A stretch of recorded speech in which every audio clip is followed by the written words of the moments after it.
شبکه اطلاع رسانی که او خیلی گسترده و بالای 520 نفر و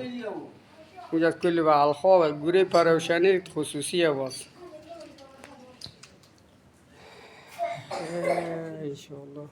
یک عمومی بگیرم شما میوه را بزنید من فیلم شما را بگیرم